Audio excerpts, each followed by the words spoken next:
demos in live environments for you or walkthroughs of each of these. So let's jump into it. Let me get into presenter mode here. All right.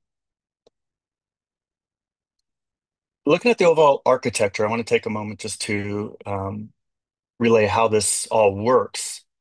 Um, Agent Studio is the tool that we'll be demonstrating today. This is where you will be defining and configuring your agents and agent teams, creating tools, um, creating instances of agent teams based on the templates delivered by Oracle, where you'll be doing your testing and evaluation, and ultimately your versioning and deployment of these agent teams. When you generate an agent team or any of these artifacts, which we'll get into here more detail in a moment, we generate what's called an agent configuration, and that gets stored in the customer instance. These are metadata descriptions of the workflow, the agents, the tools, and the core artifacts of an agentic experience. Um, so that sits in your customer instance waiting for execution. And that execution happens from a UI or from a backend process. There is an API that is generated. This is an invoke API that's generated for the agent team workflow that can be called pretty much from anywhere with the right credentials. So if it's embedded inside of a Fusion UI, or if it's a backend process, they all call the same invoke endpoint to kick it off and send a message to the agent. And that message would typically contain a question or a goal or a task that is assigned to that agent team. So when that happens, that request comes in into the Fusion AI services. The Fusion AI services are Spectra services. They live within the customer instance as well. Each of these agent teams have a code, a unique code that we use to go and pull that agent configuration from the customer instance. And then we convert that into the framework elements that we need to actually execute the agents. Inside of that Spectra instance is where all the execution happens. This is where the tools live. We mentioned a few of them, like email and calculator. Those run within that Spectra instance in the customer instance. When you call external API, that is actually the proxy to make that call runs within the instance. Of course, the call goes out to outside of Oracle to retrieve the information, but the actual execution of making that call happens within this framework. When you use a document tool or a business object, again, those are running within that instance and they're accessing information that lives within the Fusion data layer. So this can be documents that are uploaded into the document tool, as well as the Fusion business objects, of course. Um, each time there's a request made, and like in a conversational experience, there's going to be many questions asked. We'll call those turns. There will be a call to an LLM. And actually, the call to LLM happens at many stages. When the task is first delivered to an agent team, an LLM is used to take that task and to create a plan. So this is the planning stage, comes up with a plan on how to solve that. And it looks at the various agents that are available to it and or the tools that are available to it to come up with that plan and how to execute that. And then it goes into tool calling mode. So it starts to delegate the work off to worker agents or tools. And each of those instances, a call to the LLM is made, for example, to generate the API call that needs to be made, the signature, I should say, and slotting in those variables that come from the context of the tools that have been called previously and the session history of that particular user session. So LLMs get called a lot during these interactions, and these LLMs, as Kaushal mentioned, Oracle will be providing access to LLMs, which include access to Llama and OpenAI. Some of these are hosted within OCI, and we use their agents interface to access them. As we also mentioned, we'll support bring your own LLM in the future version, where you can call out to an LLM if you bring your own key. So this is basically how it all works. Agent Studio is where we're going to spend our time today. Behind the scenes, of course, is the framework that and the services that'll be executing all of this. And we'll be seeing this run in a live environment. So you'll see it actually happening. So I'd like to start with some key concepts. These are the kind of the core artifacts that are part of any agentic workflow. And these are pretty common across any tool sets you'll find in the industry. Starting with at the top level of workflow, we call those agent teams. And this is the agent team is the responsible for interacting with the user. It takes the request from the user. It does the planning. It does the delegation of work to either worker agents or to call tools to perform those actions. And this is effectively the big wrapper by which all the other artifacts for that particular agent team or workflow reside. The agent team is what gets called from, wherever it's being called from. It could be from the UI, from the backend process. There's an API that sits on top of that workflow called the Invoke API. And when that's called or requested and the message is sent, then the agent team starts to execute on that. And there's various ways that you can divide up the work. We'll talk about some of those in the best practices or tips and tricks as we go through this. But you can think of the agent team as kind of the interface that the end user will be primarily interfacing with. And its job is to divide up the work and to delegate that work. And also to come up with responses at the end of it. So there's an additional LM call to take that input from the various tools that were used and to provide a response back to the user. So within an agent team, you need at least one agent. And we also call these workers.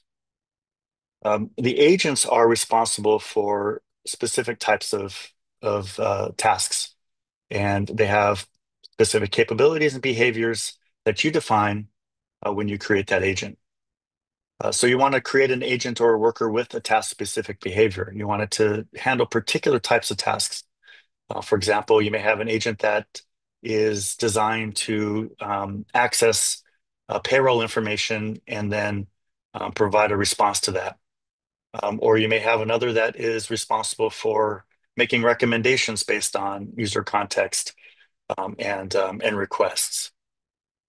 So you define these around various types of specific behavior. You give it capacities and skills. And the way that you do that is by giving it access to tools. And we'll talk about tools here in just a moment. So the worker is kind of like you would think in a normal situation. This weekend I had to take my car in to get oil change, and I was thinking, here's the common pattern, right? You bring it in, and you have a service advisor. He acts as the workflow. That's my interface. His job is to take my requests and to execute on them and to achieve those goals or tasks. And available to him is a set of workers that are trained for particular types of tasks. It may be that he only needs one agent, and that agent or worker has access to all the tools that he needs for that particular task. Maybe he's doing the oil change and a top off, then you only need one agent. But maybe you need specialized workers, somebody who knows how to work with the transmission, as an example. And so the supervisor is responsible for planning all that out, delegating those tasks, and making sure that at the end of it, you get what you came in for, which is those tasks were carried out and you ultimately solved your request, your goal, or your task. So you got your agent teams, which is your workflow. You have your agents, which are workers, and then agents use tools. So agents by themselves can do some interesting things, but they really can't do useful things without tools. And tools are really the core of how the agents accomplish their tasks. Without a tool, you can ask some generic questions of your agent, maybe provide a little context, but really the tools are what's responsible for grabbing context that the agent may need in order to accomplish the task. So tools are defined as a separate construct. that we have several types of tools. Kaushal talked about some of the core ones that we're delivering. And they will be selected by an agent to perform a task. One thing I want to make clear is that the agent team, the workflow, doesn't actually have access to tools. It has access to worker agents, and those worker agents are what have access to the tools. So we're separating the duties here for the worker agent to be the executor of the actual plan, or I should say the actual worker that gets it done. And tools can take various shapes. We've talked about the business object tool. That tool is defined or designed to know how to work with Fusion APIs, and to be able to make requests for data and also to post actions to those business objects.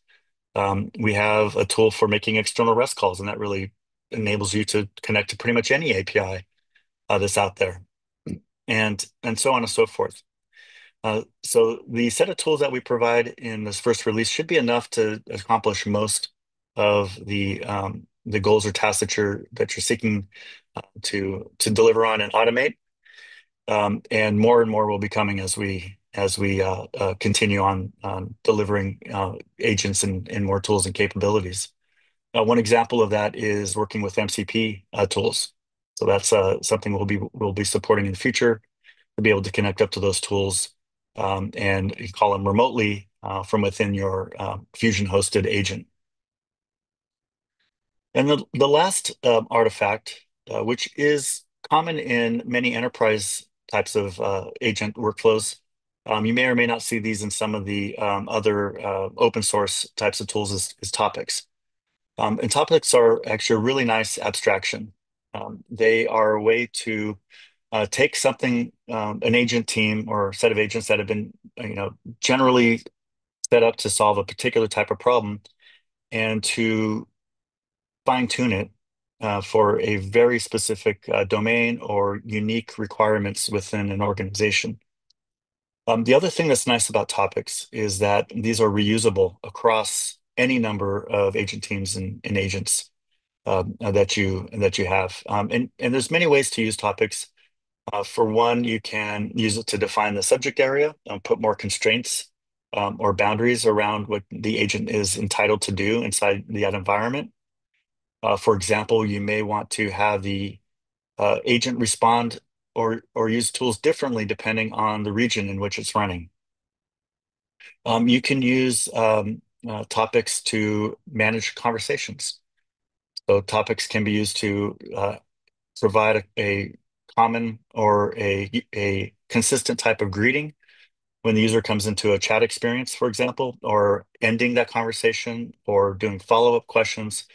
So these are the kinds of things that are topics are useful for providing. And the reason why you may not want to put that into the system prompt is because you want to reuse these across all of your agent teams and agents. And it's much easier to do that in a common artifact like a topic, and to deploy that across all your agent teams than to update every single system prompt across the board.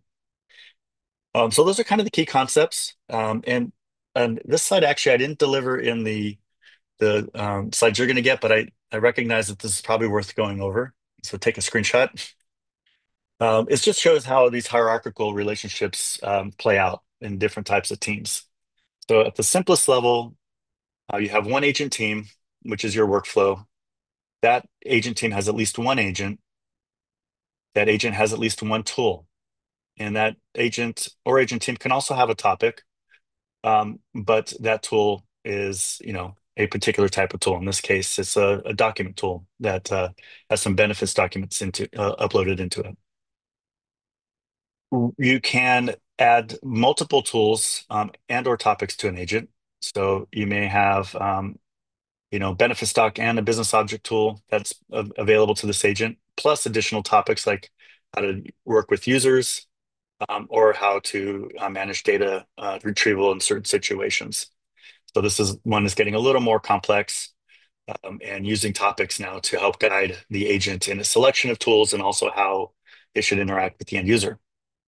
And then we get to multi-agent teams. So the pattern that's supported in this first release is supervisor worker. The supervisor has access to multiple workers, and the supervisor is responsible for delegating all the tasks to those agents. And again, those agents can be made up of multiple tools and topics, um, each devoted to that particular task that that agent is responsible for. And the supervisor, when delegating, communicates with the agent, and the agent communicates back with the supervisor. And then the supervisor communicates with the next agent, and that communicates back with the supervisor. So this is a network that is pretty stable. Uh, the agents don't interact with another in this network, and you can even support things like sequential steps through your instructions in these kinds of networks. But you're effectively letting the supervisor uh, come up with the plan and ultimately delegate that work to the set of agents that it has available to it. So that's the basic setup for your agents and agent teams, as well as your tools and topics. So let's get into some of the features that Cowshell had gone over, and we'll go into the environment to work with them. So the first one is Oracle's delivering a bunch of pre-configured templates. We've also called these seeded templates. These will come out of the box. They'll be available here on this landing page in Agent Studio. These are designed and defined by Oracle Engineering to solve particular tasks within particular applications and product families.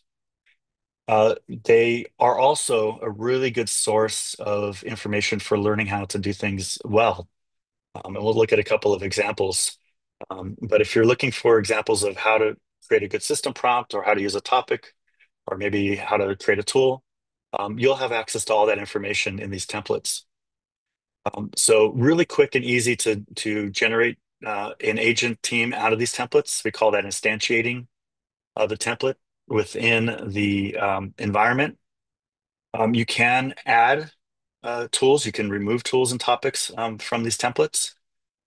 So they are configurable once you instantiate them. So let's step into an actual environment.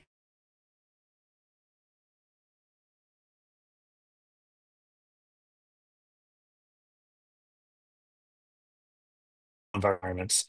As Chris mentioned, we are supporting several hackathons. There are thousands of users on these environments. So we're really testing out the tool and learning a lot about making it better for everyone. So this is a live environment, a live development environment. So things could break, things might not work, things could be slow. We could see erroneous behavior. So let's go on this journey together. All right, so in this case, in this particular environment, there's a couple of templates that are available. I'm just going to pick one that's fairly well defined right now called the Return Order Policy Assistant. Now, the step of instantiating a template is basically you're creating unique names for each of the artifacts that are part of that agent team. And we start with the agent team.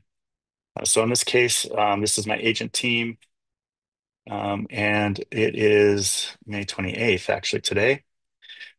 When I create that agent team, I get a code. And this code is actually what's really important. This needs to be unique. We'll do a uniqueness check for you. In particular, for the agent team, this is the code that's used as part of the Invoke API so that we can reference the proper metadata for that agent out of the database and load it up. So you'll see this later on when we talk about how to invoke this API. This code is critically important. Each of these is assigned a product family as well as product. You can define the maximum number of interactions. This is telling the supervisor or the agent team that when a supervisor is interacting with a worker or a worker is interacting with a tool, don't let it interact more than 10 times. And this is effectively a way to limit kind of runaway processes where the supervisors trying a bunch of different workers and just not having success, and it continues to try. So this is a way to stop it and eventually deliver an error condition or an answer about how it couldn't answer the question. In each of these, you'll provide a description. The template, of course, comes with these descriptions. This is useful for somebody, this is for the human in this case, to know if they should use this agent team or not.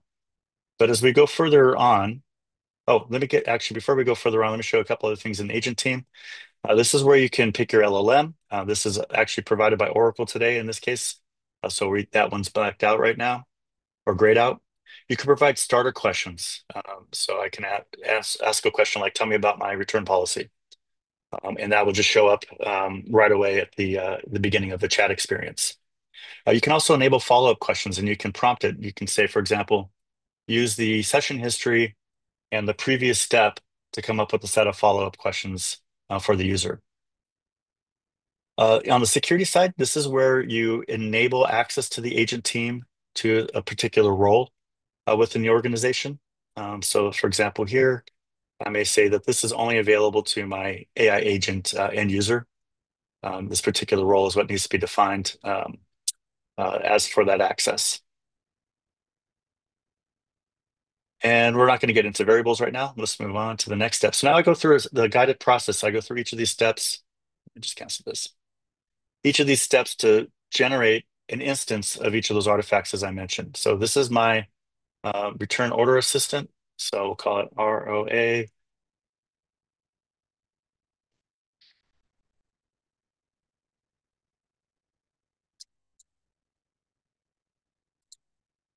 Okay, I get that agent code. And this description actually is useful for the supervisor. He'll be using this to decide if he wants to use that agent. And when he decides to use that agent, these are the instructions that will be provided for that assistant. So you can see this is a great example, as I was mentioning, to look at for examples on how to create high-performing prompts, system prompts, or topics and/or tools for your agent. What I like about this one is it clearly defines the persona and the role. It's an intelligent and structured assistance that supports customer service reps, and its role is to guide and inform them on managing returns. You is telling the agent these are the types of questions you can handle. So starting to now constrain or set boundaries for the agent on how it should uh, uh, what kinds of questions it should work on.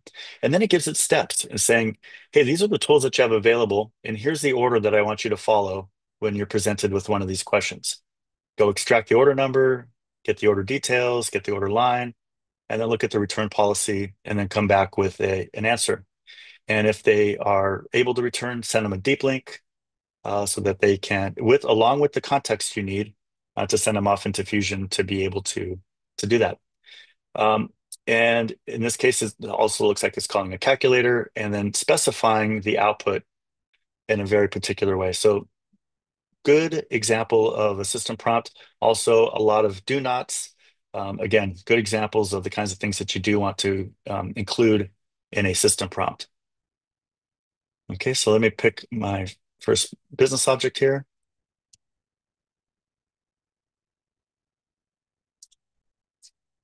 And let's continue. And this is a document tool.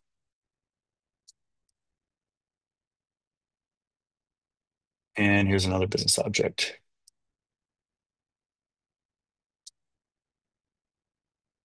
And then finally, we have our deep link.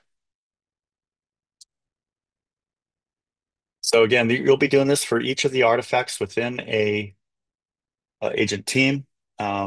Each of those need to be defined a unique tool code, and then you've effectively instantiated. Now it hasn't been published yet, but now it's instantiated. A copy of that template has now been provided inside your environment. You can see the tools here, and I can go ahead and run it in here. Now, this particular one does not include a document, so I'm just going to switch to the version that I know is running right now. Oh, fun. So as I warned you, there could definitely be some issues. Oh, I got logged out. Awesome.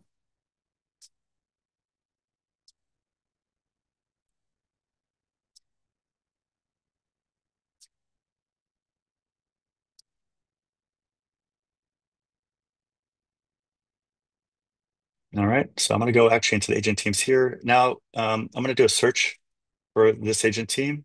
This is SCM. I can pick that family, and I know this one is being defined for 25C, so I'm going to use that as a keyword, and we'll run this one.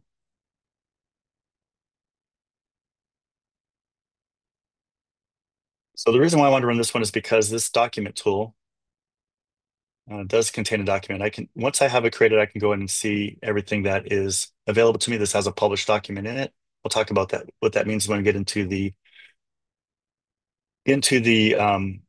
individual tools. So I'm going to ask a question. What is your return policy? And so now this is going to pick the right tool. So as you saw, there were 5 tools available to me, 2 business objects, a document tool that contains information about return policies, a deep link.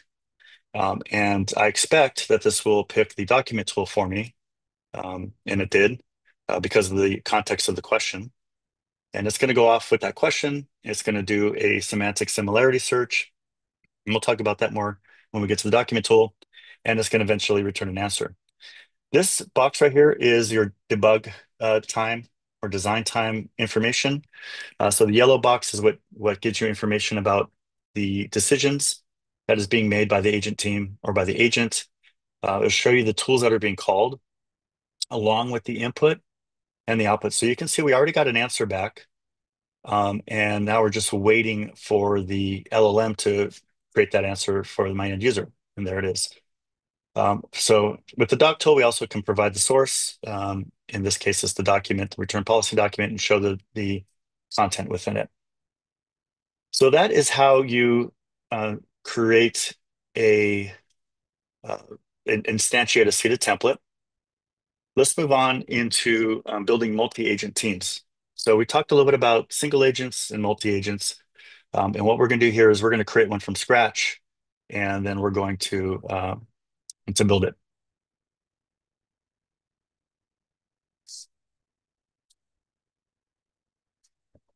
Oops, let me go back here. Okay, in this case, I'm going to go over to this environment and see if I got logged out on this one as well. Okay, I'm good to go. So let's go to the agent teams, and I'm going to create a new agent team. Now, when I create an agent team, I will be able to add agents to it. So first step, let's create some agents.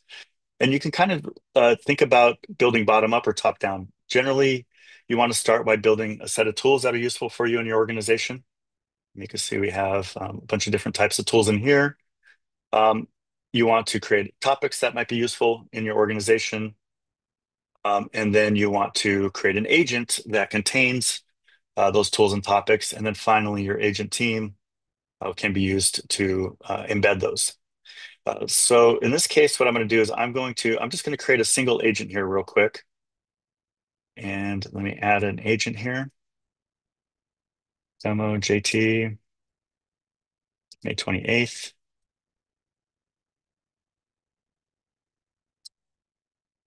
Okay, we'll just pick top one there. This is an agent to answer general questions. So I'm not giving you a great example of how to write prompts right now, but answer this is exactly where I'll tell my agent you are a helpful assistant who can answer questions. This is where I'll give it a little bit more detail about, let's see, what I'll do in this demo is I'll show a couple things about the user, about your Salesforce, about his Salesforce accounts, about his Spotify list,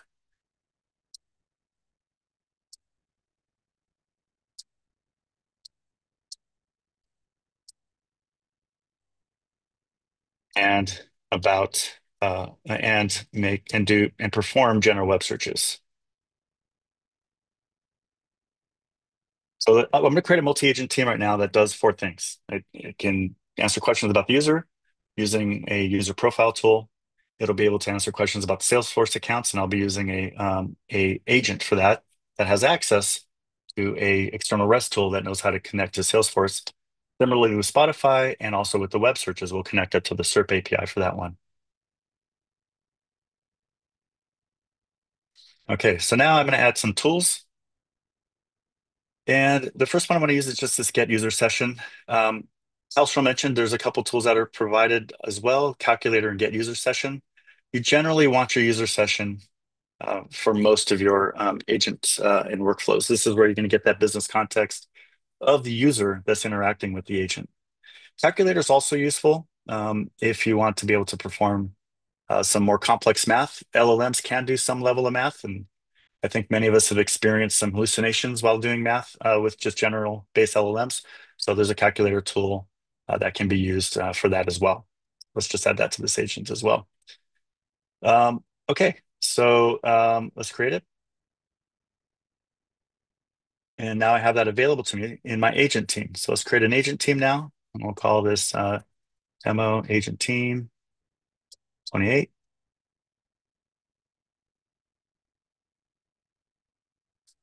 Okay, this agent team has access to agents that can answer questions about the user, Salesforce, accounts, Spotify, and perform web searches. All right, so let's create our first multi-agent network. So first thing I'll need is a supervisor agent. You'll see that there's a system prompt that's provided. This is a general prompt. You can modify this. It's telling the supervisor that what his job is. You have to plan. You have to break down these tasks into smaller subtasks and then delegate those. So again, I'll give a description here. This is the supervisor. I'll just give a quick one so we don't have to spend too much time on this.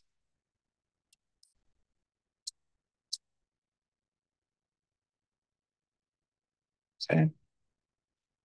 And now the supervisor I can add a topic to it, or I can add a bunch of tools. So we talked about, I'm going to add my tool first. Let me see if it's in here. Yes, there it is.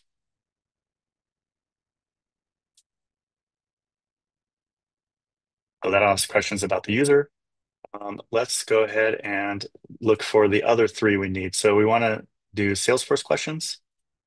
These are pre-built already. These are agents with tools that know how to, for example, this knows how to call Salesforce. I want a Spotify agent. And lastly, I want a web search agent. And the reason I picked these four is because what I want to demonstrate is that the supervisor will do a nice job of picking the right agent for the job. In fact, I do have a topic where I give those instructions. So let's go to my topics. Now we'll just use this one from the other day. And so you can see here, I'm telling it how to use the tools based on the questions that come up. So let's add that. Okay, so we have one topic for the supervisor, and then we have several tools available to several agents that are being managed by the supervisor. Let's go ahead and run this.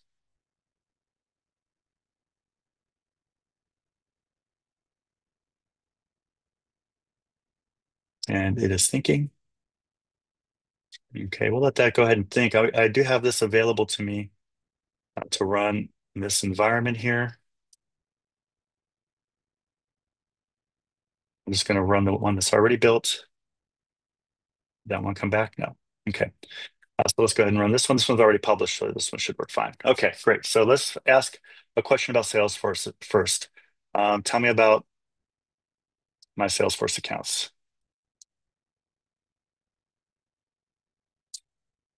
Okay, so the expectation here is that the supervisor has enough context and instructions to know that the Salesforce agent and its Salesforce tool is the best fit for this particular task. You can see here that it's picked the Salesforce agent, and in that is picked the Salesforce tool. Now it's working on the answer. It's obviously going out and making the request, but let's take a quick look at the request here. So it did send the request, and it looks like I'm already getting answers back. So we'll just wait for it to provide that answer here in just a moment. And then we'll ask two more questions that are different. We'll ask a question about Spotify, and lastly, we'll ask one about we'll just perform a web search.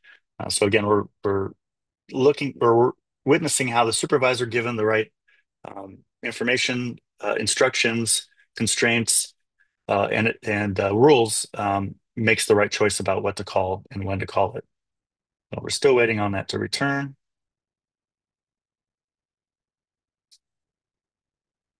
We'll just give it another second or two.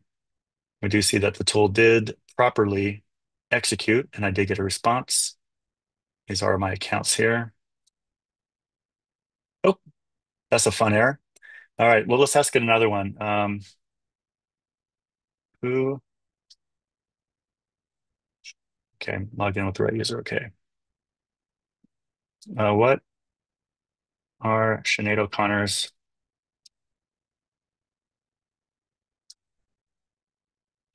top songs?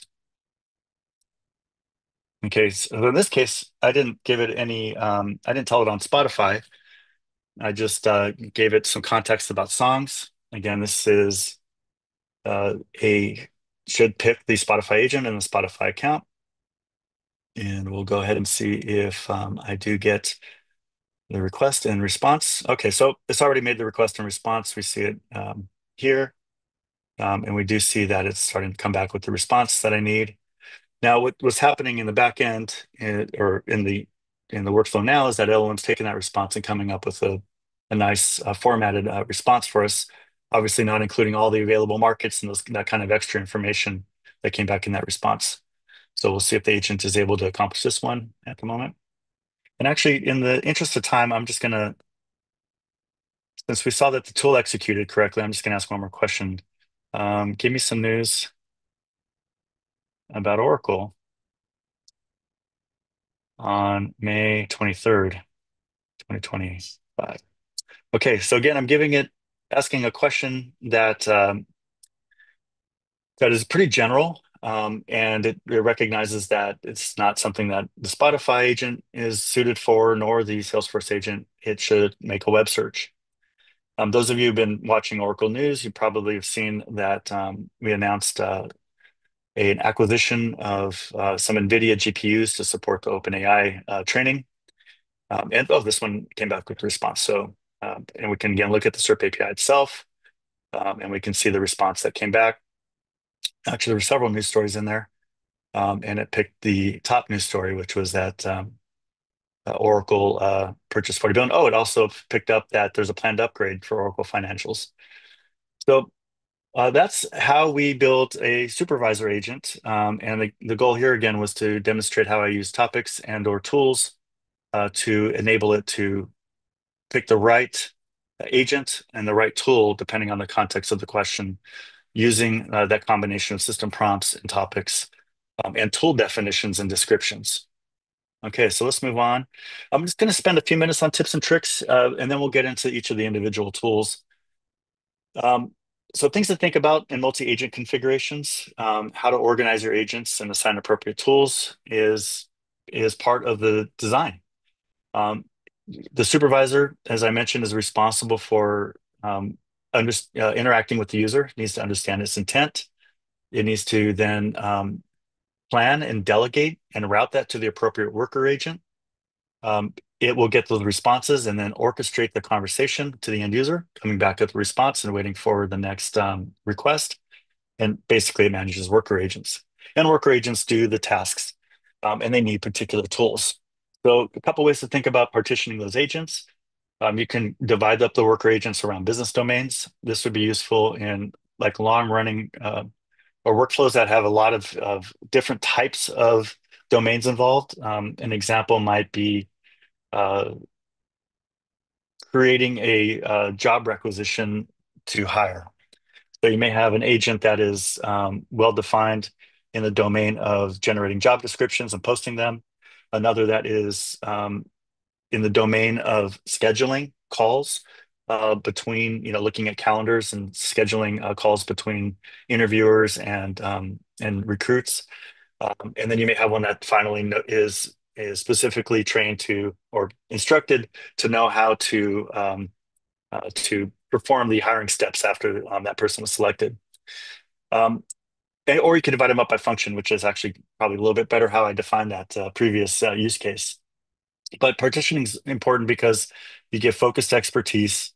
If you do that, you get better accuracy. You're going to get more accurate and helpful responses, and it also enables you to group your tools logically. So think about that when you're building out your multi-agents. Um, Prompts and topics. I know Cashel talked about this one already, and I don't really need to go into the environment to show you this. You saw a great example in the SCM return order agent team.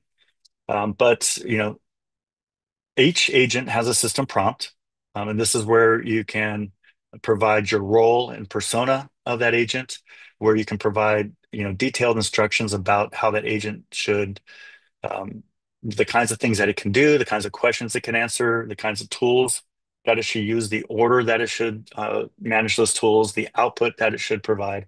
So that's all something you would typically do in a system prompt. And then you can additionally use topics to refine that scope. And this will be something that you want to do that's typically unique to the organization. So one example would be when you're instantiating agent teams that are delivered by Oracle, using topics as a way to configure that agent for that environment is a great way to refine that scope of the agent and to give it some instructions that are unique to your environment as it relates to interacting with users or as it relates to how it uses the tools that have been defined in that seeded prompt. So you can customize these. And when we get to using different LLMs, you can also optimize them for different LLMs. So some LLMs take instructions better than others depending on the format. And so as we are moving between different types of models, that's something to keep in mind that the way you instruct could be LLM specific. And that goes for topics as well. So I'm going to skip that because we're running kind of low on time. Tips and tricks, be concise and specific about the role. Make sure you define the abilities of that agent. This is where you set the boundary conditions and actually set boundaries. Tell it things it cannot do as well. You want it to stay on task. You don't want it to hallucinate. I saw a question coming up like, do these hallucinate? Yes. If you don't give it specific enough instructions, if you don't give it boundary conditions, LLMs will come up with an answer for you. So make sure that you guide it and instruct it to the right answer. Topics you can think about in a couple different ways too. You can talk about sequences in there. You don't have to put everything in the system prompt. Again, if you're thinking about reusability in particular, topics are a great way to do that. You can give it functional information. You can give it information about tool usage and also non-functional topics. So this is a really good place to handle conversation interactions, how you want it to manage greetings, how to deal with out-of-context queries, how to output in a way that's specific to your organization as an example as well. So just a quick look at some common mistakes. If you're too vague, you're going to confuse the LLM. It's going to possibly hallucinate or give inconsistent answers. So don't be too vague. Tell what it needs to do, what its role and persona are. Don't forget to give it output formatting. If you don't, it's going to spit out a bunch of text. So you can tell it, I want bulleted items, or I want a table that looks like this as an example. Make sure that you set boundaries. Tell it what it can do, but also tell it what it shouldn't do so that it can, for example, ignore off-topic questions. And then this is the kind of the art of system design, but don't overload it with too many details. So you want to give it enough guidance and instruction, but you don't want to give it very specific tasks. Otherwise, it could, there's just too much context for it to work through. So let's get into some tools. I have about 15 minutes, I think. So I want to demonstrate each of these tools for you and give you some tips and tricks in each of them. I'm going to talk about the document tool, the business object tool, deep link, external REST. Those are the ones that I'm going to show you working in the environment today. And we'll get into some of those details on how to best use those. I'm not going to spend a lot of time on this one. This one's pretty self-explanatory. I put it in the slides for you to reference later. But business objects are dealing with Fusion. Business objects, you can retrieve data, you can post on those, but patch all the kind of REST CRUD operations. This is how you pull information from Fusion database, and also how you can perform actions. For example, like I want to create an absence record. Deep links are a really useful tool if you don't want the agent to perform the operation. You can send them into the Fusion application, and so the proper page, along with the context for it to load up. Like let's say, for example, I was doing a return order, I'd want to send that order number, so that when the FA page loads, it has the context of what that order is at that time. There's an email tool. This is for sending email to specific roles within the organization. Um, and it's really easy to set up and just generates the email for you, and you can select the role that you want to send it to. There's the document tool. This is effectively a RAG system. I'm sure everybody's heard of that tool by now, but effectively what it does is when you upload the documents, we will process those documents, turn them into vector representations. Those get stored in the customer instance. When a request comes in that needs to do a semantic search across this document, we take care of the vector similarity searches for you to pull back the relevant chunks. And then that context then gets used to create that final answer. External REST, this is for connecting to any REST tool out there, and we'll talk about that in a little more detail. And then the calculator is something you can optionally use. This is probably best used when you want to have mathematical expressions that are a little more than your simple math. All right, let's get into the document tool. So this is where you upload your documents. As I mentioned, we will process the document. We'll go through chunking, vectorizing, embedding, meaning we put them into a vector database, and then we support that semantic search. And as you saw in that first demo, that the end user can view the document references as well, or sources from that. So let's jump into a document tool example here. Let's see, I'll go into this environment. I'm going to jump into tools. So I created a tool already in here. I uploaded a 10K document. Let's get this. Oh, there it is. Okay, good. So let's go into that tool. So I gave it a unique tool name. I've gave it a description, and then I uploaded documents. And in this document that I uploaded, I told it this is the FY24 Oracle 10K document. It's actually for FY24. And I uploaded that document. Now, when I upload the document, what you'll see, actually, let me go in here and do that. I'm going to upload a new document.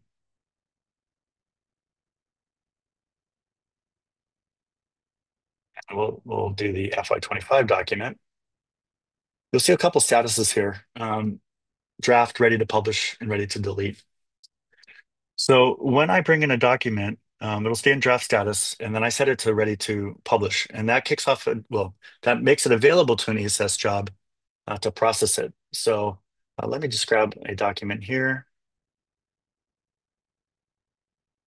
on my desktop.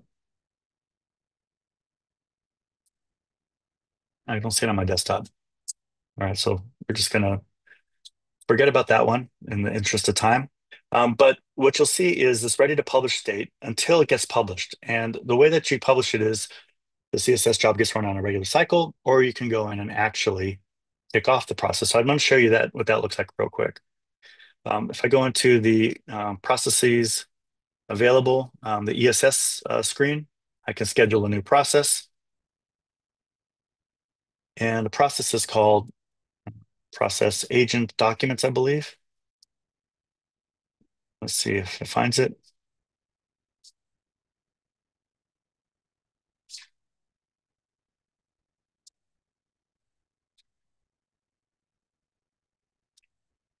Okay, so this is the job.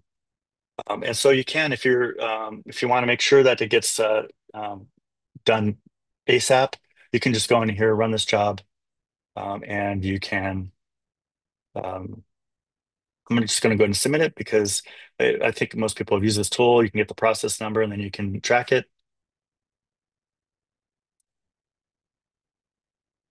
So it should say that the job is about to get kicked off.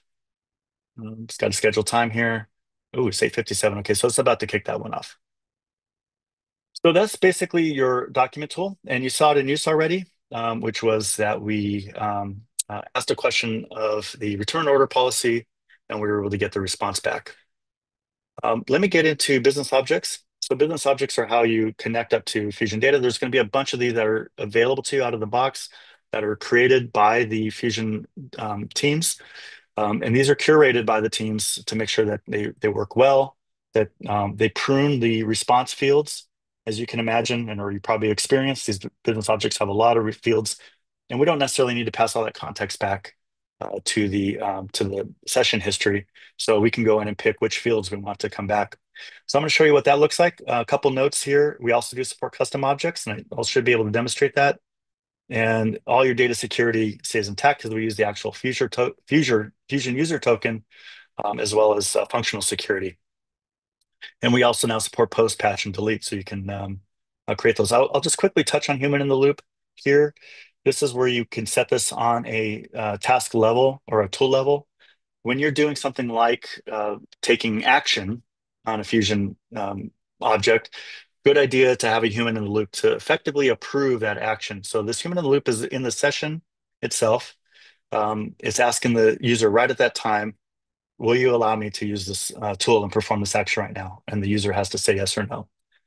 So good time to use that particular capability when you're doing that kind of work. So let's just, in here, let's look back at these tools. You can see a bunch that are already delivered here. We'll do tool type business object. Okay. And we'll do the search. So you can see a bunch of really good examples that have been delivered in here. For example, we'll say, we'll look at get details for promotion or create return order as an example. So here's a post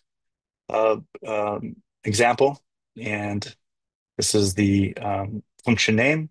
This is all created and provided to you by the Oracle team.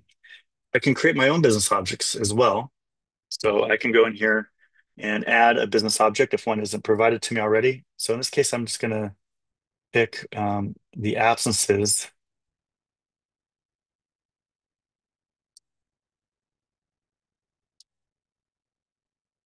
This is a monolith resource. And looking at the documentation out here, this is the name of my endpoint, absences. So I'm going to go ahead and use that.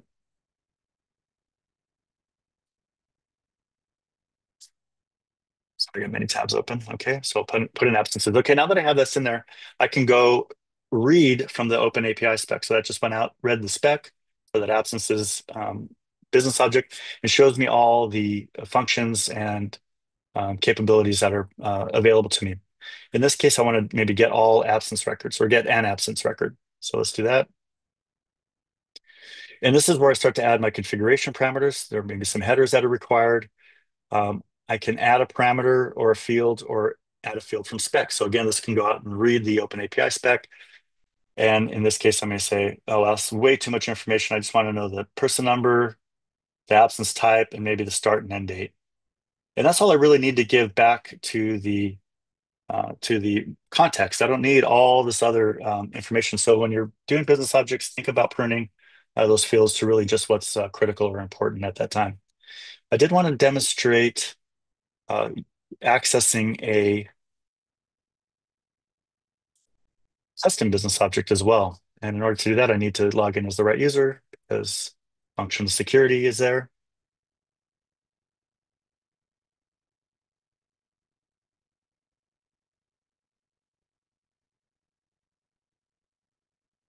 Okay, is it going to sign me out? All right, now I'm going to log back in as the right user that has access to that custom business object.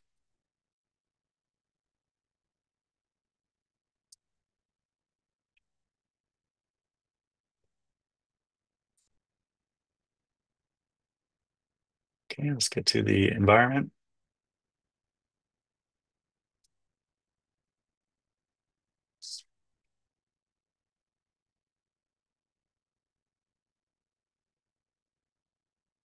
Let's go to the business object, and we're going to create a new business object here. So this is an example of a custom business object. Again, monolith resource type. Now I know the name of this one already. Call it test BO underscore C. Again, this will go out, and this was published in the sandbox in this environment. Now it's available to me as a part of the open API spec, and there it is. So I can see all the functions I have. I'll do the get. And similarly, I can go add a field from the spec, and these will include all the custom fields as well. So just wanted to highlight that custom business objects and fields are supported in this in this business object tool. So I'm going to move a little bit quicker. Deep links. This is again where we can send someone into the environment. Lots of great examples in the tool itself. We'll go look at those real quick. So for example, well, there's add absences, and it would just send them right to this page here. We can see that that obviously will work if I plug in this relative URL. Then that should take me to the screen.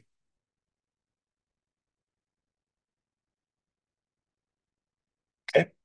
If I wanted to pass context, then I would just provide that in the deep link definition. Let's see if I could find one with context. Or actually, I'll just create a new one. And I'm going to make up a URL here. We'll say get order.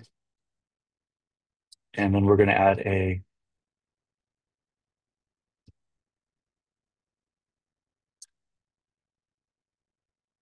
and this is how we set the query parameters. And these get slotted by the LLM when the deep link tool is invoked and it needs to provide that context of the order number. You'll want to create a description of that so it knows, hey, that you need the order number, et cetera. And then it goes off and is able to create it. So that's an example of a deep link. And then finally, external REST. We saw actually external REST in action. We connected up to Salesforce, we connected up to Spotify, and to web search. These are, you basically provide an endpoint, you set up all your parameters, you want to provide sample queries as well. So in this example, I'm setting up a call to the weather.gov, and I'm showing it what the latitude and longitude look like.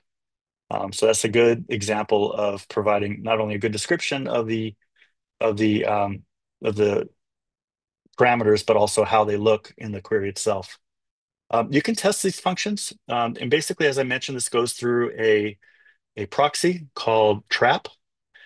So all the calls go through that proxy. You can test these from Postman and curl to make sure that they work within the environment. I'm not going to go into that detail in this session, but you can actually look at the calls as they happen in the debugger to be able to view that. And then you create the tool, and as I mentioned, it supports the same Trap. Trap offers all these authentication methods. You have basic, you have none, of course. You have a bunch of OAuth 2, and you also have OCI API signatures. That gives you a pretty broad range of the types of things that you could connect to with this tool. So let's go back into the environment here. Let's get back into that external tool example that we saw earlier. And actually, what I'll do is I'll go into the REST tool itself.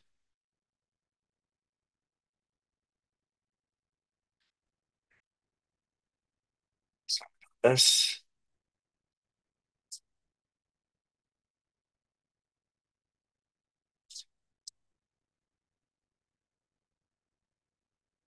Okay, so I'm creating a type of tool here. This is external REST. Okay, and so this is where I create my connection. So again, we provide the URL. You saw that I did one for weather.gov. That's the base instance URL. Any authentication that I need, in this case, I don't need any for this call, but I can set up these other calls. I'll show you what those look like in some other examples. And then I set up the functions. So if I wanted to call, for example, grid points, this is how I would get the forecast. I just want to provide that path. And I want to add the parameters. So in this case, I would add a argx and argy. I'm not going to go through all those right now, but basically I'm adding these parameters. I'm specifying its URL parameter, and I give it the sample query, set up all the header information, and I can start making those calls. Let's look at some examples to see what those look like. So Spotify here uses OAuth 2 credentials.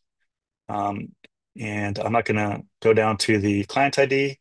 or secret, but you'll be setting up that information in here to be able to get access to it. And similarly with any OAuth 2, um, if you're doing payslips, that's an internal call that you want to use.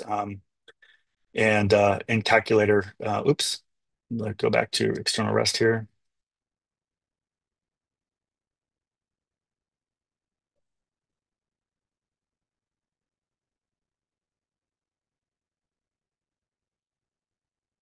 I will look at the SERP API. So this is calling serpapi.com. This is the function get answer. It's a get, and this is the basic information that it needs. This is a query in the body. Shows you how to make that call. If there's any headers, no headers needed for that one. So you have to refer to the REST documentation for the call. You have to set up your headers, your parameters. You have to set up the body and the queries by providing all this information. And you're providing this information for the LLM to do the slotting. So keep that in mind that that is what your intention is. It's not to do the call itself, but to let the LLM create that URL by giving it all that information that you need.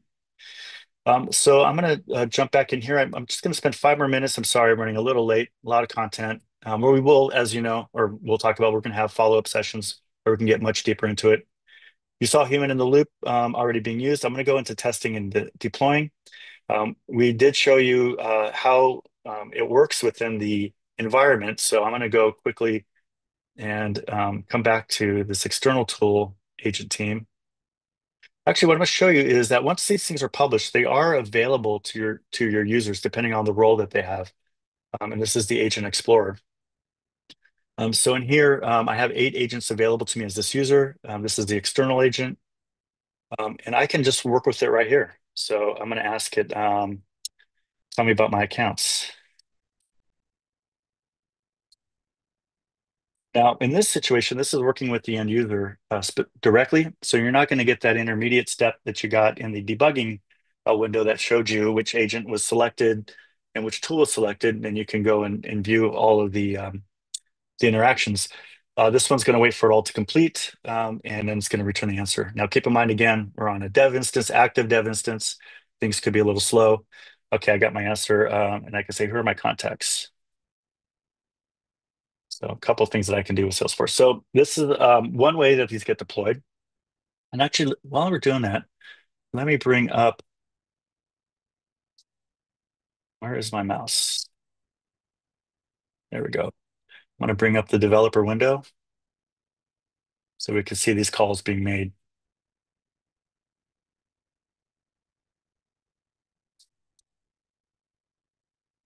Actually, I'm going to start this over so you can see that from scratch. Okay, so you did see that it returned, but I'm going to go in here again and say, tell me about my accounts. Go to the screen.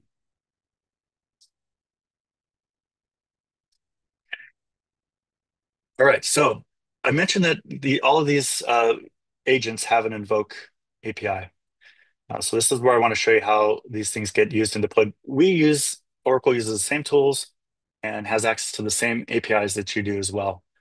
So all of us are going to use the same approach here. When I call invoke async, um, this is the code that I was telling you about. This is the unique code that relates to that agent team.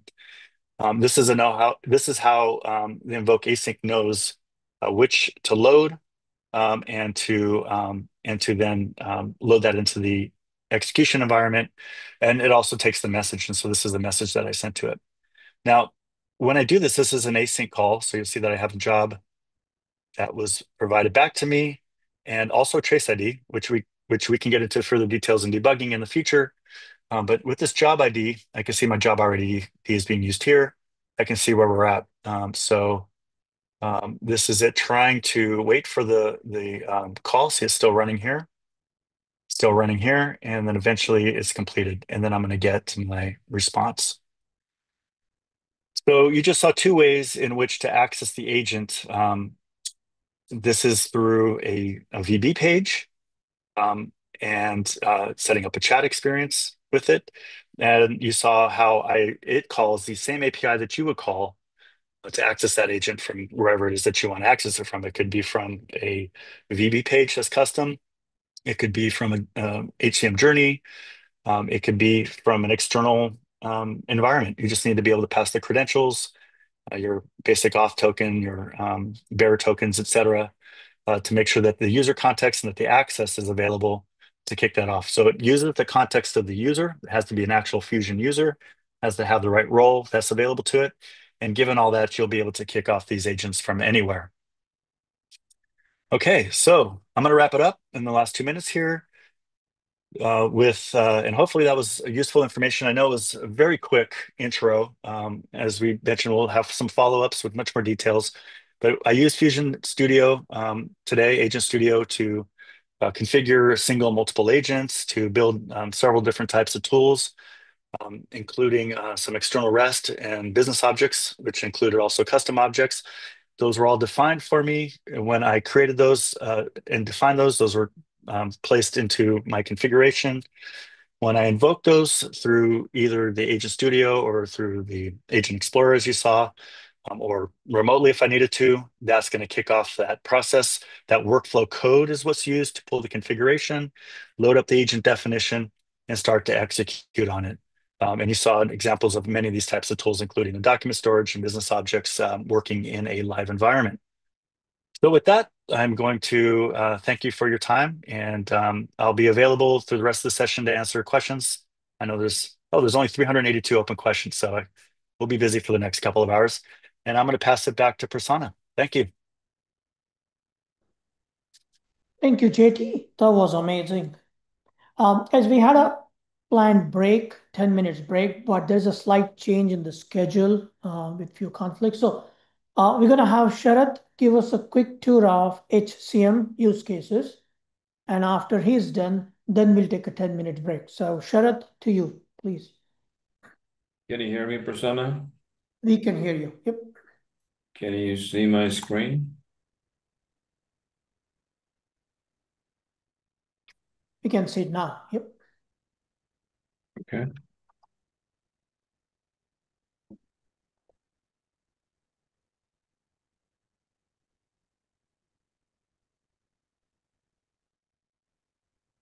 Just doing a quick check here, make sure my screen's set up properly.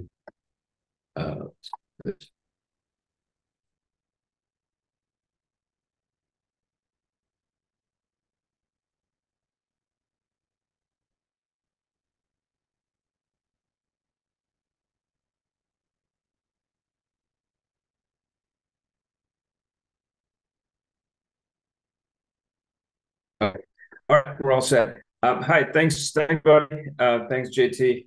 So I'm going to build on what JT just presented and walk through 6 HCM agents. These are all agents we're going to be shipping in 25C. So customers and partners will be able to use these to build applications. I'm going to start with the Employee Details Assistant, which is the simplest agent. And what this allows managers to do is get information about their employees and perform transactions. In this case, the transactions are deep links. So, I can ask a question. I want to promote somebody, and it'll generate a deep link and take me to the HCM application. In terms of the structure of this agent, these are the tools. And this is really the workhorse tool, if you will. This is a business object tool, public workers, and essentially it exposes a set of functions. I can get a worker by person number. I can get the worker's representatives. I can get their manager, email information, phone information. And this is obviously the big one, assignment details. So this is where I get all the information about the employee's grade, their position, or the hourly, or their union workers, so on. We got several more. This is the search tool. So when I ask, fetch me Elaine's phone, this tool will search through the manager's hierarchy and pull up Elaine's record. And if there are 2 Elaines or multiple Elaines, then the tool will ask the manager for clarification, which Elaine do you need? Then we have a set of deep links. So this is the add assignment deep link tool. And we got several more of these. Okay. And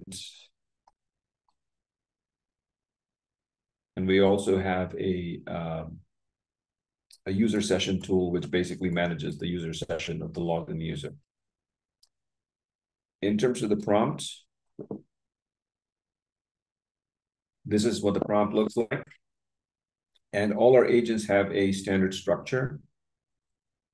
We have the definition of the agent role. So in this case, I'm an HR specialist, and your role is to support managers by retrieving personal employment details. The responsibilities of the agent: you have to search for workers, fetch personal details, employment details, and perform employment transactions using deep links. There's some guidance on how the agent must perform the user search. Either just look within the directs or within the entire hierarchy.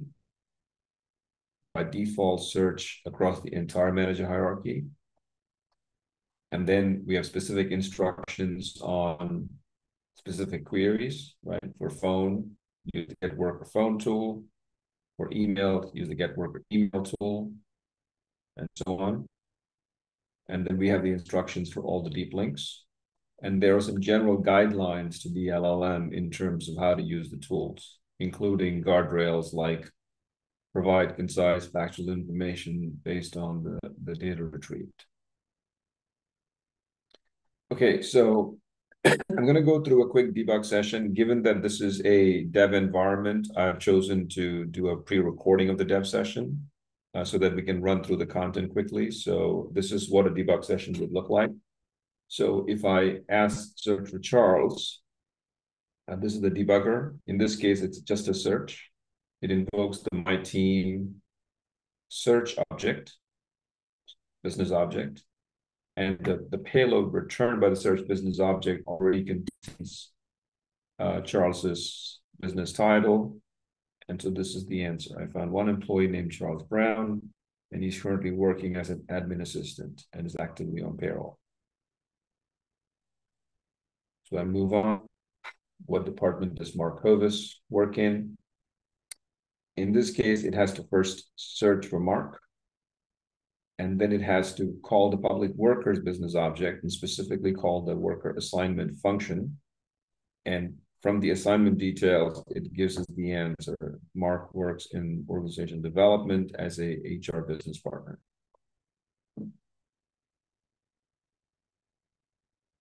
This is the tool. The input and the output passed to the tool. So as you can see, we first call the search, and then it brought back a payload. Okay. And this is the assignment payload. And here we see the assignment name, the business title. Okay. Moving on, if I ask what is Elaine's office address, again, rinse and repeat. We search for Elaine, and then we call, again, we call the assignment object and we get the address. Then I say, I want to update Matt's assignment. So in this case, it searches for Matt, and then constructs the deep link. And then the output is formatted, so you get a link. So I can click on this deep link, and it takes me to the transaction page. I ask, how can I contact Carol? So in this case, it searches for Carol, and it calls the phone function and gives me the answer. So moving on to the leave and absence analyst. Has 11 tools. It's a couple of deep links. So I can, as an employee, I can add absences. This is the deep link tool. I can donate absences. I can cash out. And then I have a slew of business object tools. So I'm going to start with the workhorse, the absence balance. So this is where I have the plan balance, and there's a single function, get plan balance. And then existing absences, that's an important one, because this gives me the list of the vacation that I may have taken or I have already scheduled. It comes out of my balance. So I have to get absences, I have a business object called existing absences, and I have a function called get absences within that business object. And then I've got other business objects, one for donations. I've got the get donations function, another for cash disbursements, get cash disbursements. So as you can see, we follow a convention, verb, noun. And so this is the special sauce, if you will, right? We have these REST APIs we've delivered for all our applications, and we've reshaped them to make them LLM friendly. So you can't, just point an LLM to a REST API and expect it to do a good job. So we've done an enormous amount of work to shape these, give them the right signature, give them the right function names that makes it LLM friendly. We all trimmed the payload so that we conserve the amount of tokens we use. We only send necessary information to the LLM so that the LLM doesn't get confused. So it is all this work that the Fusion team has done that you can take advantage of and deploy these agents very quickly out of the box. Not to mention the prompt. So these prompts have been very carefully constructed after a lot of iterations. So again, you'll recognize the structure from the previous agent. I have the role, the responsibilities. In this case, I will be answering questions about absence balances, existing absences, qualified entitlements like family leave, disability, maternity leave, donating absences, dispersing, exchanging absences for cash. There's some special logic here, as you can imagine. This is a very date-intensive agent, right? Everything is date relative, so we have special guidance on how to handle dates. Obviously, the worker. And by the way, this is the manager view. So a manager, looking into the absence balances of his or her team, if you will. There's also a employee version of the same thing, of the same agent. There's a very special date interpretation rules because we have relative dates, for example. There's some, defaulting logic if dates are not provided. And then finally, how to handle specific queries, absence balance, existing absences. In this case, it's all about just providing guidance on which tool to use, basically. Okay.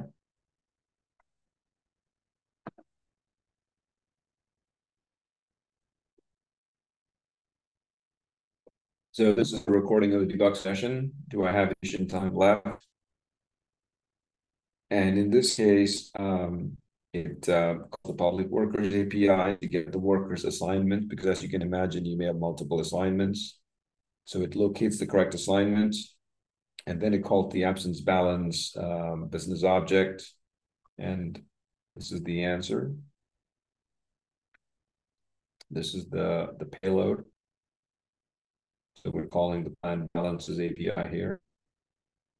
And again, as you can see, we've shaped this API to bring back just the information needed for the LLM, because this is a fairly substantial API in terms of the entire payload. So we've trimmed it.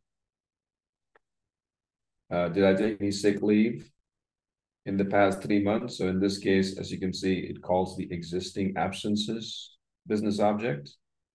The answer is you took sick leave on April 8th for a total of 9 hours.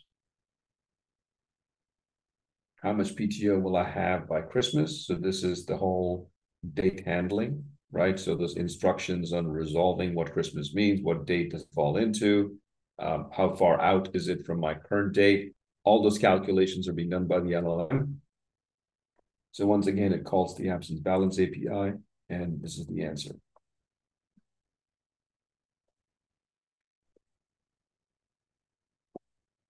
Moving on. How much FMLA leave am I eligible to? So in this case, because of the prompt, the LLM understands that FMLA is a special category. So it needs to call the qualified entitlements business object. And it comes back with the answer. You're eligible for FMLA with a total of 98 calendar days. Next question, have I donated my leave to anyone? In this case, it brings back it invokes the donation. As you can see, there's a couple of helper functions that are always called. And finally, it calls the donations business object. And in this case, you've donated 1 hour of PTO to your coworker, Ryan Paul. Next question, have I cashed out my leave? In this case, it resolves to the cash disbursements business object. You cashed out some of your PTO, specifically you cashed out 3 hours in April and 4 hours in July for a total of 7 hours. Can I donate leave to my coworker? So it looks at whether the employee has enrolled in a plan where it can donate PTO leave. So that's why it looks at the enrolled plans. And again, this is all done through, the LLM, the prompts, and the function calls. The LLM knows that to answer the question like, can I donate my leave to a coworker? It needs to go find the plans that the employee is enrolled in and whether those plans allow donation of leave.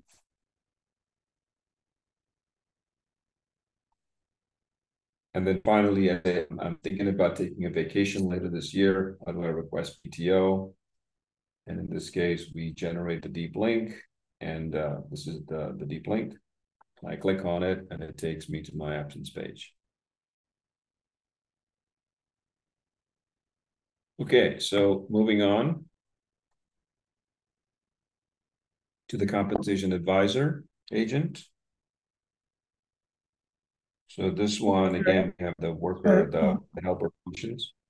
Hey, sure, really quick. There's a little bit of a gap or a lag between your voice and the screen. So maybe pause for 10 seconds on the demo. Thank you, sir. Okay. Okay. Can you see my screen now? Yeah, we can see the screen. It just, the demo is rendering a little. When you ask the question, it's rendering 10 seconds after your voice. So go a little slow and we'll be good. Thank you. Okay.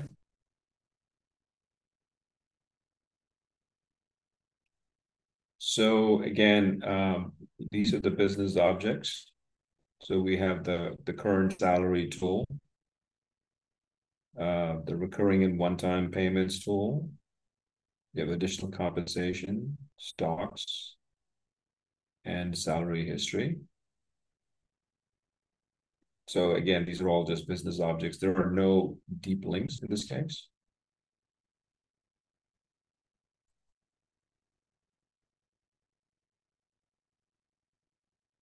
And this is what the prompt looks like. So again, this should be clear by now. This is the agent role. And it identifies the different tools: current salary, salary history, stocks. Again, the data interpretation rules are provided. Guidance on how to use the tools, how to set up the different parameters to pass the tools. There's some special logic in terms of how to resolve variable compensation. There's some display guidance in terms of how to format the information. And then on total compensation, like if someone were to ask a general question about total compensation, then there's some guidance to use all the tools.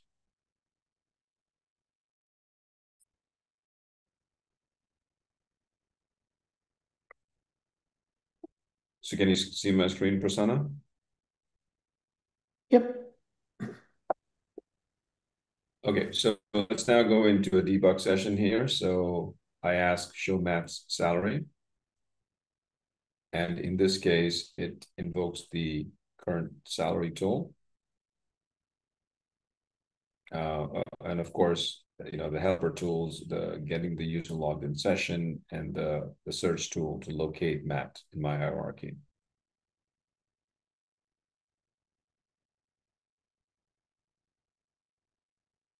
This is the payload returned by the tool. So in this case, this is the compensation info salaries API. This has information about Matt's salary.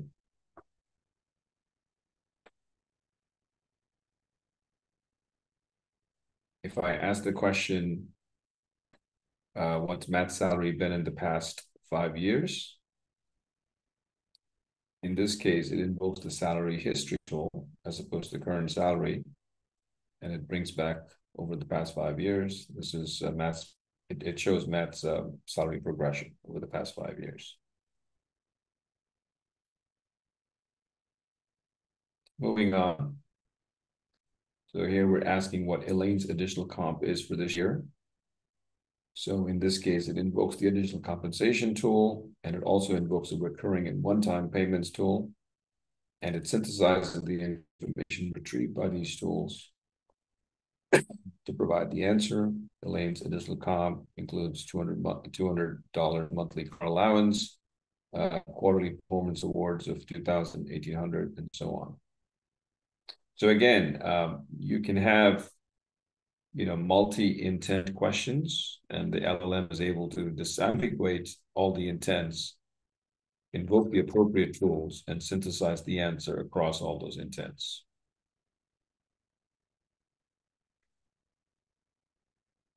Next question is about stocks. Did Carol get any stocks this year? So in this case, it just calls the stocks API and brings back information. I could, maybe much more precise. Okay, in this case, it is precise. It says, did Carol get any stocks this year? I could have specified a date range, like over the past 3 years.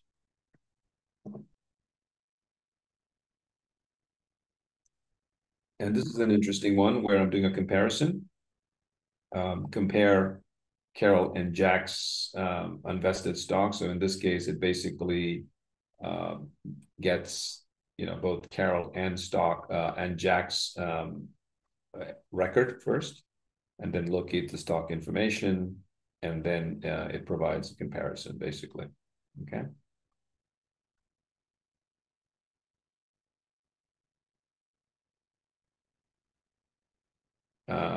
This is a question on comp ratio. So once again, it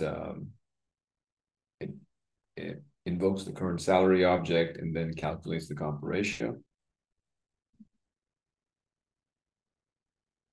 And this is another comparison question where we're comparing Matt and Elaine's total comp.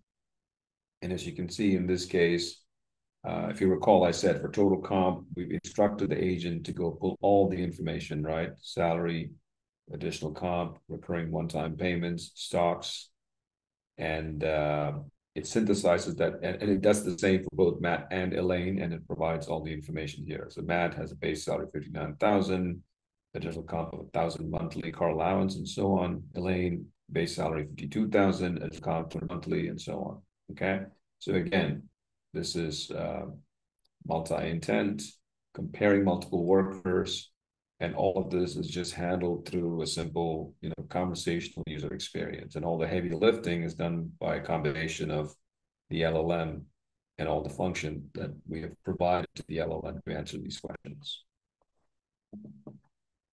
Okay, so moving on.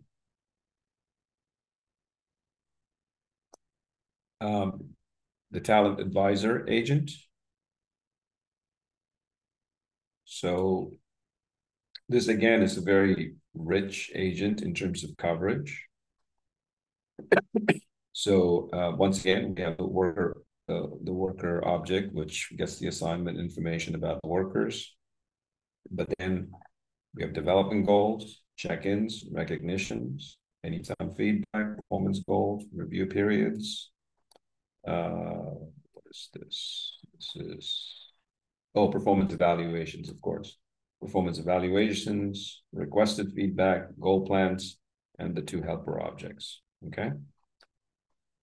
So again, this is an enormous amount of coverage. In terms of the business objects I think we're shipping probably close to 40 business objects, which pretty much span the entire gamut of HCM.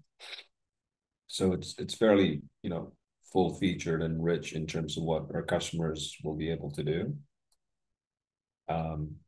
So again, it's kind of rinse and repeat, but you know, this is again the complexity of this prompt is fairly significant, and we've spent a fair bit of time iterating over this. So once again, same structure, agent role, what are the responsibilities, user identification, worker search, data interpretation rules. In this case, this is an interesting one because when it comes to talent, there's a lot of unstructured information, right? Feedback, information that's contained inside the goal. So in this case, you know, we're providing response formatting rules on how to structure the response. You know, start with a short high-level summary sentence, use bullet points.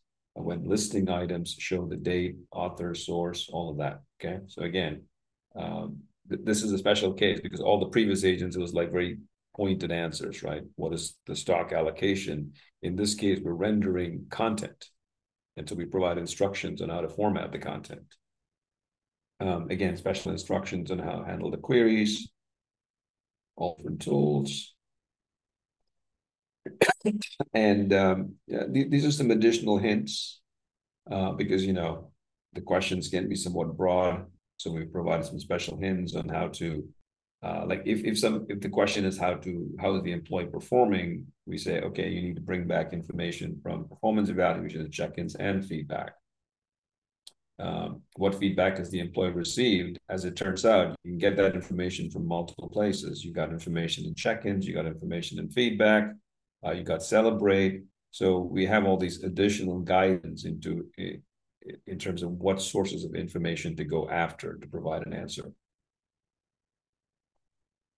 Okay, so let's run through a quick debug session.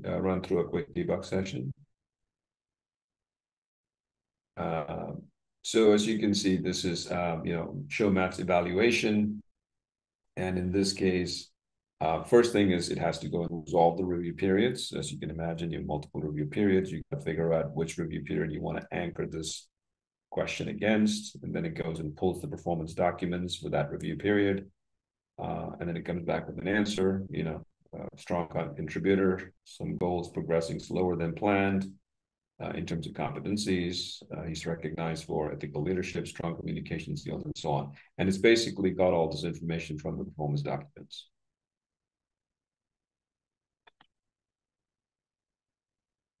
Next question, do you have any check-ins with me in the past 3 months? So in this case, it goes and pulls the check-ins documents and comes back with information about when the last check-in was conducted.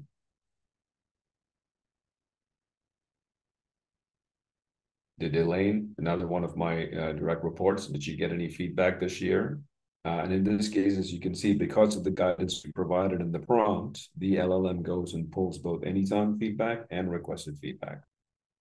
So yes, Elaine has received feedback this year, recognized for being dependable and detail-oriented, and so on. So again, it synthesized information across anytime feedback and requested feedback.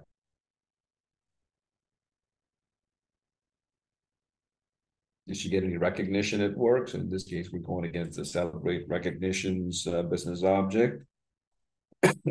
So she received a special award this year.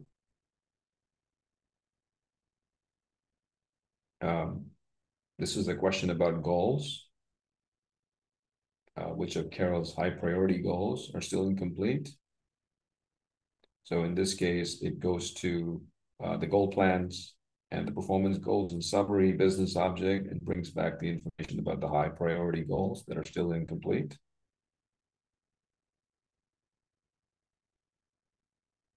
Has Jack finished all his development goals? So in this case, again, it goes against development goals. Okay, moving on to the next agent, the pay analyst.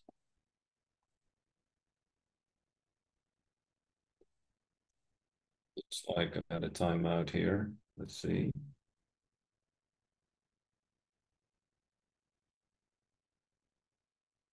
So the pay analyst agent, it's got. All right, let's, while that's refreshing, let's go to the benefits analyst. So I've got the benefits analyst, it's got 2 business objects. the benefit enrollment. This is the big one, right? It has all the information about the plans the employee has been enrolled in. And then we also have benefit provider information here. Okay. So once again, this is one of the simpler agents, but obviously I can imagine this being very heavily used because especially during enrollment season. So we have the guidance on, what the agent role is and, how to use the benefit enrollments. There's some special effective dating because, enrollments are effective dated. So how to handle effective date queries. We have the guidance here. But yeah, this is one of the simpler agents in terms of the structure of the prompt and the scope of the business objects. So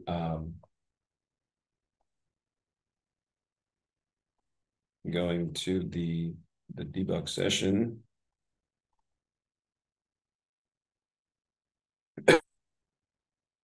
So showing my benefits.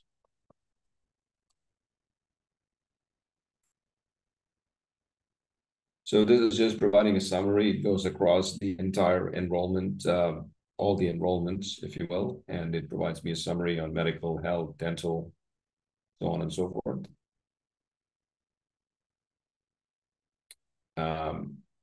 And this is the full summary. This is what the tool retrieved. It called the get benefits enrollment results. This is what the LLM retrieved. It called the benefits enrollment results tool. And this is a summary of the current benefits. And a question, when did I first elect to waive medical coverage? So once again, it goes to the benefits enrollment results. And in this case, it's just fishing, some very specific information from the enrollment results business object. Okay, so let's see if the payslip agent. All right, so I'm gonna have to go back and search for this agent and log back in.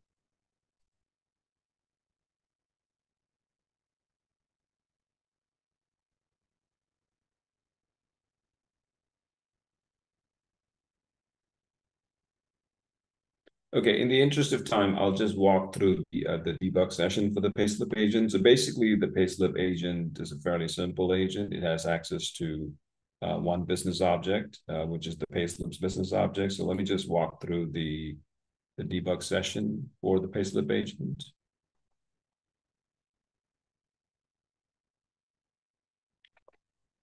So when will my payslip be available? It goes, so what happens here is it first basically pulls all the payslips, and so that's kind of the top level resource, if you will, in the REST API. So your payslip for the period April 6th to 19th was available to view starting April 19th. Then I start asking specific questions about what was deducted from my 401k for my January 11th payslip. So at this point, what it does is it starts from the top, it locates the payslip, and then it drills down into the specific payslip, which is why you see two function calls here. So in this case, it's pulled the January 11th payslip, and for January 11th, 300 was deducted, and $200 was deducted for the 401k contribution. My take home has been $3,000 for the last few cycles. It used to be 2,600. What changed? So in this case, it has to go and pull, two payslips, and it does a comparison, and it provides an explanation. Is mainly because your gross earnings went up from 550 to 5,750, and your pre-tax deductions decreased. So you can do these kinds of comparisons across different agents. So with that, I'm gonna hand it back to Prasanna.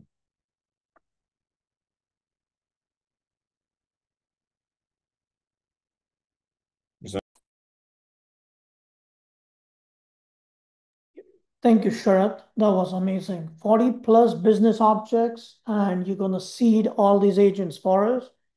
That's just amazing, guys. So please, maybe before we get into a lot of custom app and I want to build custom agents, I think it'll be good to spend time on what's going to be delivered out of the box, and can you help customers configure these agents to fit their business needs. So amazing. Thank you, Sharath. As promised, I think we'll take a quick 10 minutes break. And then when we come back, we're going to have Sachin give us a tour for supply chain use case.